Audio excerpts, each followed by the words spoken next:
विशिष्ट महर्षि और प्रभु रामचंद्र जी का ज्ञानमयी संवाद सुनते हैं द आर्ट ऑफ लिविंग के फैकल्टी स्वामी वैशंपायन जी की वाणी से। अगर आपने अभी तक इस चैनल को सब्सक्राइब नहीं किया है तो इसे जरूर सब्सक्राइब करें और सब्सक्राइब करने के बाद बेल आइकन को भी जरूर दबाएं। जय गुरुदेव। योग वशिष्ठ के अगले एपिसोड में आप सबका स्वागत है। पिछले एपिसोड में हम भृगु के पुत्र शुक्र की कहानी देख रहे थे। जब भृगु ऋषि अपने ध्यान में समाधि में मग्न थे, उनका युवा बेटा शुक्र उनकी सेवा के लिए वहां रहता था। तभी उसने देखा आकाश से एक अप्सरा भ्रमण कर रही है। उस अप्सरा को देखकर उसका मन विचलित हो उठा। अप्सरा का भी मन शुक्र के प्रति विचलित आकर्षित हो उठा। उसी समय शुक्र ने अपनी आंखें बंद की और मन से ही उस अप्सरा का पीछा करने लगा। पीछा करते करते अप्सरा के साथ वह स्वर्ग में पहुंच गया। स्वर्ग की सारी सुंदरताओं को उसने देखा। ब्रह्मा जी को देखा, सृष्टि को जो चला रहे हैं वो देवताओं को देखा, सिद्धों को देखा जिन्होंने सब कुछ ज्ञान सिद्ध कर लिया है। फिर उसने इंद्र को भी देखा जो अपने राज गद्दी पर बैठा हुआ था, सिंहासन पर बैठा हुआ था। उसके बाद इंद्र ने शुक्र को वहां पे आते हुए देखकर उसका सहर्ष स्वागत किया और उसे कहा कि और कुछ समय के लिए तुम स्वर्ग में ही रह जाओ। यह सुनकर इंद्र उसके लिए तैयार हो गया। आगे देखते हैं। शुक्र अपनी पूरी पहचान पूर्णता भूल चुका था।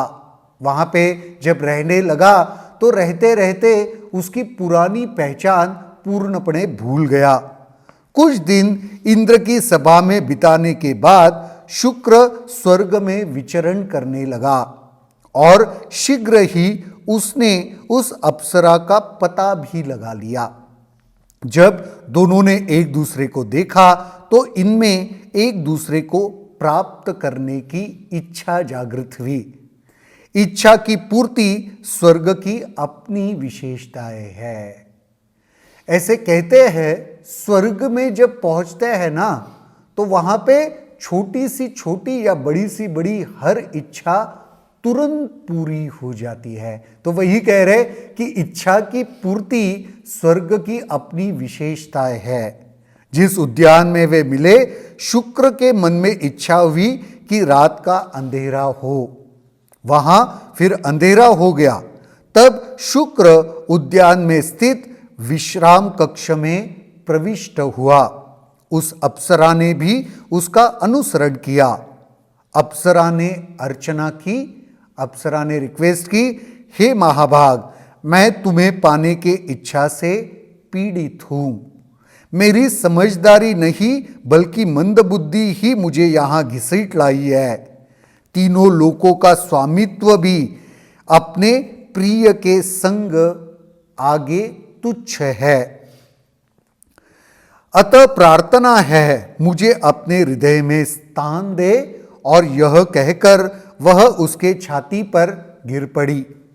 शुक्र ने बहुत समय उस अप्सरा के साथ व्यतीत किया। इच्छा अनुसार स्वर्ग में भ्रमण किया। लगभग 8 संसार चक्रों के बराबर अवधि तक वह उस अप्सरा के साथ रहा। 8 संसार चक्र, 8 बार इस दुनिया का बनना खत्म होना, ऐसे 8 संसार चक्र तक वह उस अप्सरा के साथ रहा। दीर्घ काल के बाद जैसे ही उसका पुण्य का ह्रास हुआ, वह अपनी प्रिया के साथ स्वर्ग से गिर पड़ा। ऐसे कहते हैं स्वर्ग में तभी तक रह सकते हैं जब तक आपका पुण्य है। जैसे पुण्य कम कम होने लगता है, आप स्वर्ग से नीचे आ जाते हो, नीचे गिर जाते हो। जब उसके सूक्ष्म शरीर धरती पर गिरे तो वह ओस की बूंदे हो गए और जलकंड में प्रविष्ट हो गए। ब्रह्मा ने इनका भक्षण किया, फिर इनका सार उनकी पत्नी को प्राप्त हुआ और शुक्र उनका पुत्र बना। तो ब्रह्मा के पास वह जल के द्वारा वह गया और फिर उनके पत्नी को प्राप्त हुआ और उनका पुत्र बना। वह वही बड़ा हुआ। अप्सरा मादा हिरण बनी, शुक्र ने उससे मानव बालक प्राप्त किया। अब अपने पुत्र के प्रति वह अत्यंत मोहग्रस्त था। पुत्र के द्वारा उपजाई चिंताओं से शुक्र जल्दी ही बूढ़ा हो गया और सुख भोगों की मन की चाह के लिए उस संसार से विदा हो गया। अगले जन्म में शुक्र एक देश का शासक बना और मरते समय उसके मन में तपस्या और शुचिता की इच्छा बलवती रही। इस प्रकार एक काया से दूसरी काया की ओर जाते जाते इसी तरह से स्थितियों से गुजरने के बाद शुक्र ने नदी के तट पर खड़े होकर घोर तपस्या की। इस प्रकार अपने पिता के सन्मुख बैठे हुए शुक्र ने लंबे समय चिंतन में व्यतीत किया। उसका शरीर सूख गया। इसी बीच उसके अस्थिर मन में से एक पर एक जीवन काल, जन्म और मरण, स्वर्ग आरोहण और धरती पर आरोहण, तपस्वी और शांत जीवन के दृश्य दिखाई दिए।